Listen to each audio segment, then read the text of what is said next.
আসসালামু আলাইকুম। আজকে সর্বশেষ সংবাদ জানাবো আমি নুসরাত। প্রথমেই জানিয়ে দেব সংবাদ শিরোনাম। ভোটের মাঠ জমজমাট, 4 কারণে নেই অনেক হেভিওয়েট নেতা। নির্বাচনে কারচুপির পরিকল্পনার আশঙ্কা করছেন মির্জা আব্বাস। একযোগে এনসিপির 13 নেতার পদত্যাগ।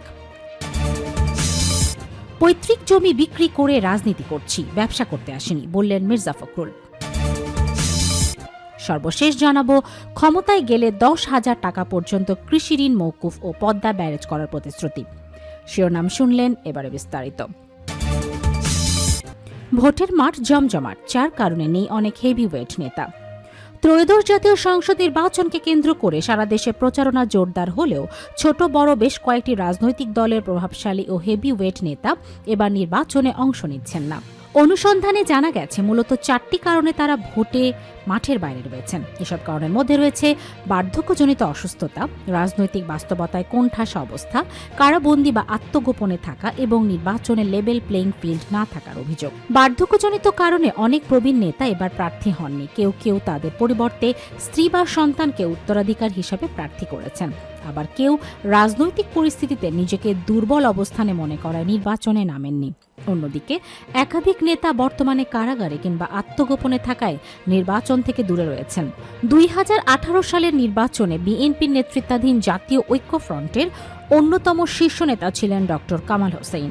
বার্ধক্যজনিত কারণে এবার তিনি নির্বাচনে অংশ নেননি। তার নেতৃত্বাধীন গণফোরামের প্রার্থীরা নির্বাচনে থাকলেও দলটির ভারপ্রাপ্ত সভাপতি অ্যাডভোকেট সুব্রত চৌধুরী প্রার্থী হননি। আওয়ামী লীগ সরকারের সময় মন্ত্রী ছিলেন সাম্যবাদী দলের সাধারণ সম্পাদক দিলীপ বড়ুয়া, ওয়াকার্স পার্টির সভাপতি রাশেদ খান মেনন এবং জাসদের সভাপতি হাসানুল হক ইনু। তবে এবার তাদের কেউই ভোটের মাঠে নেই। গণঅভ্যুত্থানের পর হত্যা মামলায় ইনু ও মেনন কারাবন্দী এবং দিলীপ বড়ুয়া আত্মগোপনে রয়েছেন। আওয়ামী লীগ ও এর শরিক দলগুলোর কার্যক্রম নিষিদ্ধ থাকায় এসব দলের সাংগঠনিক তৎপরতাও স্তীমিত। Bangladesh liberal democratic party LDP সভাপতি ড কর্নেল অবসরপ্রাপ্ত অলি আহমেদ বরাবরের মতো এবারও নির্বাচনে অংশ নেননি। তবে তার ছেলে অধ্যাপক ওমর ফারুক জামায়াতের নেতৃত্বাধীন 10 দলীয় জোটের সমর্থনে চট্টগ্রাম 14 আসনে প্রতিদ্বন্দ্বিতা করছেন। বিএনপির স্থায়ী কমিটির সদস্য ব্যারিস্টার জমির উদ্দিন সরকারও বার্ধক্যজনিত কারণে নির্বাচনে নেই। তার আসন পঞ্চগড় 1 থেকে আবারও বিএনপির প্রার্থী হয়েছেন তার ছেলে ব্যারিস্টার নওশাদ জমির। সাবেক বিরোধী দলীয় নেতা রওশন এরশাদ বর্তমানে রাজনীতিতে নিষ্ক্রিয়। বার্ধক্য ও শারীরিক অসুস্থতার কারণে তিনি নির্বাচন করছেন না। জাতীয় পার্টি তার সমর্থিত অংশের বেশ কয়েকজন হেভিওয়েট নেতাও এবার প্রার্থী হননি। জাতীয় সমাজতান্ত্রিক দল জেএসডি সভাপতি আসম আব্দুর রব শারীরিক অসুস্থতার কারণে নির্বাচন থেকে সরে দাঁড়িয়েছেন। তবে তার সহধর্মিণী তানিয়া লক্ষ্মীপুর 4 আসন থেকে প্রতিদ্বন্দ্বিতা করছেন। দলটির মোট 28 জন প্রার্থী নির্বাচনে অংশ নিয়েছেন। বিএনপির নীতি নির্ধারণী ফোরামের সদস্য ব্যারিস্টার রফিকুল ইসলাম মিয়া দীর্ঘদিন ধরে গুরুতর অসুস্থ থাকায় নির্বাচনে নেই। একইভাবে বিএনপির স্থায়ী কমিটির সদস্য নজরুল ইসলাম খান ও সেলিনা রহমান প্রার্থী না হলেও নির্বাচন পরিচালনা কমিটিতে দায়িত্ব পালন করছেন। বার্ধক্যজনিত কারণে জামায়াতের নায়েবে আমির আ.ন.ম শামসুল ইসলামও নির্বাচন করছেন না। পাশাপাশি দলটির 5 জন সহকারী সেক্রেটারি জেনারেলও ভোটের বাইরে রয়েছেন।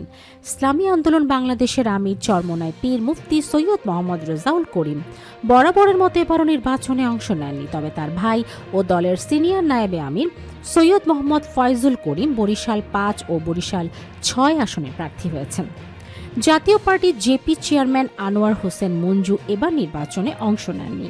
দলের পক্ষ থেকে জানানো হয়েছে বার্ধক্যজনিত কারণে তিনি ভোটে নামেননি। কৃষক শ্রমিক জনতা লীগের সভাপতি বঙ্গবীর আব্দুল কাদের সিদ্দিকী লেভেল প্লেইং ফিল্ড নেই অভিযোগ তুলে নির্বাচন বর্জন করেছেন। বিএনপির সঙ্গে যুগপৎ আন্দোলনে সক্রিয় ভূমিকায় ছিলেন জাতীয় পার্টির জাফর চেয়ারম্যান মোস্তফা জামাল হায়দার। ত্রয়োদশ জাতীয় সংসদ নির্বাচনের পিরোজপুর 1 আসন থেকে নির্বাচন করার প্রস্তুতিও নিয়েছিলেন তিনি। এমনকি বিএনপি থেকে তাকে আসন ছাড়ের সবুজ সংকেত দেওয়া হয়েছিল। তবে শেষ মুহূর্তের নানা হিসাব নিকাশ ও বার্ধক্যজনিত কারণে ভোট যুদ্ধে নামেননি তিনি। বর্তমানে রাজধানীর একটি হাসপাতালে শয্যাশায়ী মোস্তফা জামাল হায়দার।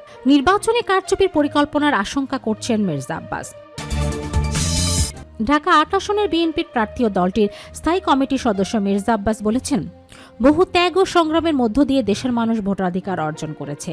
এই অধিকার প্রয়োগে সবাইকে ভোট কেন্দ্রে যেতে হবে এবং নিজের পছন্দমতো প্রার্থীকে ভোট দিতে হবে। একই সঙ্গে তিনি আসন্ন নির্বাচনে কারচুপির পরিকল্পনার আশঙ্কার কথা তুলে ধরে বলেন, এমন কোনো পরিস্থিতি মেনে নেওয়া হবে না। বৃহস্পতিবার ২৯শে জানুয়ারি রাজধানীর শাহবাগের আজিজ সুপারমার্কেট অডিটোরিয়ামে এক নির্বাচনী সভায় তিনি এসব কথা বলেন। এরপর বিএনপি এই নেতা কাটাবন, এলিফ্যান্ট রোড এবং পিজি হাসপাতালের আশপাশে ধানের শীষের পক্ষে ভোট চেয়ে গণসংযোগ করেন। রাতে তিনি নয়াপল্টনের গাজী ভবনে ব্যবসায়ীদের সাথে মতবিনিময় করবেন এবং এর আশপাশে গণসংযোগ করবেন। মির্জা আব্বাস বলেন, ডাক্তার হোক, নার্স হোক, রাজনীতিবিদ হোক, কুলি মজুর হোক, যেই হোক, ভোট দেওয়ার অধিকার ও দায়িত্ব সবার রয়েছে। দয়া করে ভোট দিতে যাবেন, এই অধিকারটা প্রয়োগ করবেন। তিনি বলেন, ২০০৮ সালে নির্বাচনের অভিজ্ঞতা থেকে আমি লক্ষ্য করছি এবারও নির্বাচনকে প্রভাবিত করার একটি পরিকল্পনা হতে পারে। তার ভাষায়, আগে ভোট শেষে পোলিং এজেন্টরা সন্ধ্যার মধ্যেই ফলাফল নিয়ে ফিরত, আর এখন বলা হচ্ছে ফল পেতে ২-৩ দিন লাগবে। এটিকে তিনি কারচুপির সম্ভাব্য লক্ষণ হিসাবে উল্লেখ করে বলেন, এটা আমার কোনো পরিস্থিতিতেই আমি মেনে নেব না। মির্জা আব্বাস অভিযোগ করেন, সরকারের ভেতরে এমন কিছু লোক রয়েছে যারা এখনও আওয়ামী লীগের হয়ে কাজ করছে। তারা চায় নির্বাচন না হোক, আর নির্বাচন হলে যেন বিএনপি জিততে না পারে। তিনি আরো বলেন, একদল লোক আছে যারা দেশের বাইরে থাকে কিন্তু নিজেদের দেশপ্রেমিক বলে দাবি করে। আসলে দেশে ও বিদেশে থেকে সামাজিক যোগাযোগ মাধ্যমে যারা কথা বলেন, দেশের জন্য যদি এতই প্রেম থাকে তাহলে দেশে আসেন না কেন? দেশে এসে নির্বাচন করেন, জনগণের সঙ্গে কাজ করেন, অথচ তারা বিদেশে বসে বিএনপিকে কিভাবে ক্ষতি করা যায়, কিভাবে বদনাম ও অপবাদ দেওয়া যায় সেই চেষ্টাই চালাচ্ছে। আব্বাস আরও বলেন, একদল ছেলে পেলে সকাল দুপুর সন্ধ্যায় সারাদিন মির্জা আব্বাস কিংবা অন্য কোনো রাজনৈতিক দলের নামই বেশি নেয়। সারাদিন তাদের মুখে মিথ্যা কথার তুবড়ি ফুটতেই থাকে। আবার তারা বলে তারা নাকি মাদ্রাসায় লেখাপড়া করেছে। তাহলে কি ভবিষ্যতে আমরা আমাদের সন্তানদের আর মাদ্রাসায় পাঠাতে পারবো না? মাদ্রাসায় গিয়ে কি মানুষ মিথ্যা বলা শেখে?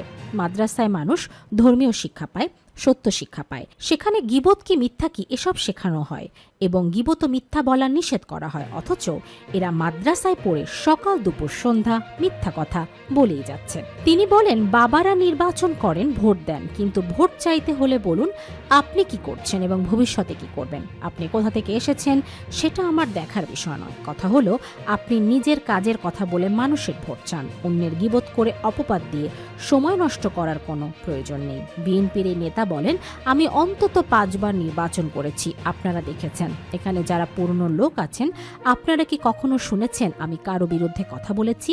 আমি সব সময় আমার কথাই বলেছি, আমি কি করব সেটাই বলেছি। নির্বাচনী প্রচারের বিষয়ে তিনি বলেন, ভোট চাইতে হলে নিজের কাজ ও ভবিষ্যৎ পরিকল্পনার কথা বলতে হবে, অন্যের বিরুদ্ধে কুৎসা রটিয়ে নয়। মির্জা আব্বাস বলেন, তিনি ঢাকায় 2টি হাসপাতাল, মুগদা মেডিকেল হাসপাতাল, একটি ডায়াবেটিক হাসপাতাল প্রতিষ্ঠা করেছেন। পাশাপাশি তার নির্বাচনী এলাকায় চাকরির ব্যবস্থা, খেলার মাঠ, কলেজ সহ বিভিন্ন উন্নয়নমূলক কাজ করেছেন। লিফলেটে এসব কাজের বিবরণ দেয়া হয়েছে। তিনি আরও বলেন, ভোটাধিকার আদায়ের জন্য তিনি যে সংগ্রাম করেছেন সেটাই তার সবচেয়ে বড় সার্থকতা। মানুষ তাকে ভোট দিক আর না দিক, ভোট দিতে পারাটাই তার শান্তি। তিনি অপপ্রচারের বিরুদ্ধে প্রমাণ চ্যালেঞ্জ করে বলেন, তার বিরুদ্ধে কেউ একটি সুনির্দিষ্ট অভিযোগও প্রমাণ করতে পারবে না।